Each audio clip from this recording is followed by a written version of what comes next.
السلام علیکم دوستو، کتنی تعجب کی بات ہے کہ جس قوم کو اللہ پاک نے لفظ اقرا سے نوازا ہو وہی قوم آج جہالت کی تاریکی میں گم ہے، مگر ہمیشہ سے ایسا نہیں رہا ہے۔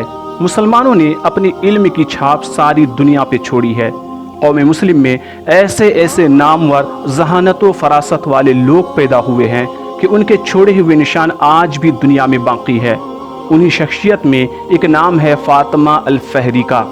آج سے لگ بھگ 1200 سال پہلے فاطمہ الفہری نے قروئین یونیورسٹی کی بنیاد رکھی تھی، جو آج بھی لوگوں کو سیراب کر رہی ہے۔ پیارے دوستو، کئی سو سال پہلے جب یورپ میں جہالت کا دورہ تھا، تب مشرق وسطی اور شمالی افریقہ علم کی روشنی سے جگمگا رہے تھے۔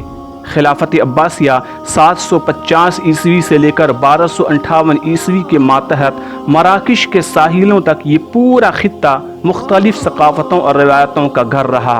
اسی دور میں جسے اسلام کا سنہرا دور کہا جاتا ہے، ایک نوجوان لڑکی فاطمہ الفہری نے قروئین یونیورسٹی کی بنیاد رکھی۔ اقوام متحدہ، Guinness world record, Manchester university press اور دیگر بااعتماد ذرائع کے مطابق مراکش کے شہر فیز میں قائم قروئین یونیورسٹی دنیا کی سب سے قدیم یونیورسٹی ہے، جو آج بھی زیر استعمال ہے۔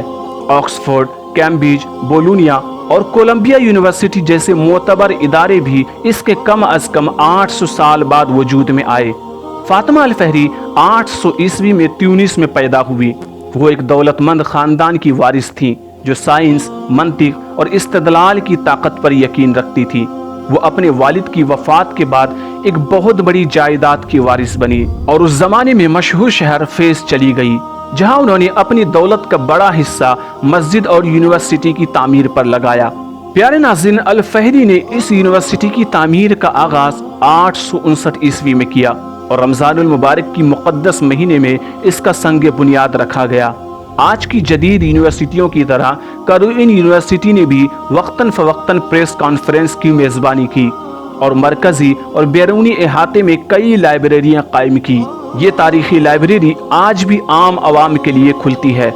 فاطمہ الفہری کا اصلی ڈپلومہ ایک لکڑی کے تختے کے اوپر اس لائبریری میں لٹکا ہوا ہے۔ 14ویں صدی کے مشہور تاریخ داں ابن خلدون کا لکھا گیا مشہور متن المقدمہ بھی اسی لائبریری کے اندر موجود ہے۔ پیارے ناظرین، 20ویں صدی کے آخر تک اس یونیورسٹی کا زوال شروع ہو چکا تھا اور حالیہ برسوں میں کسی نے بھی اس کے بچانے کے لیے کام نہیں کیا، لیکن چند برس قبل مراکش کی حکومت نے اسے اصل کی حالت میں لانے کا کام شروع کیا ہے۔ فاطمہ الفہری کی یہ کاوش اب بھی لوگوں کو متاثر کرتی ہے۔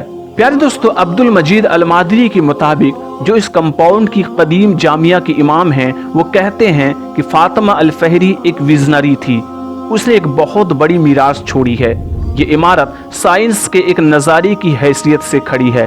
اس یونیورسٹی نے مختلف ثقافتوں اور تہذیبوں پر بہت زیادہ اثر ڈالا ہے۔ پیارے دوستو، مسلمانوں کی تاریخ بہت زیادہ درخشندہ اور روشن و تابناک ہے۔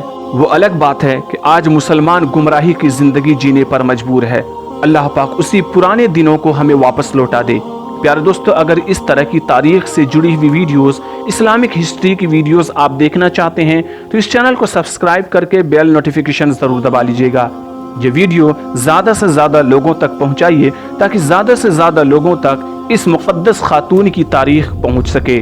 ملیں گے ایک دوسری ویڈیو کے ساتھ۔ لائک اور شیئر اس ویڈیو کو ضرور کر دیجئے گا۔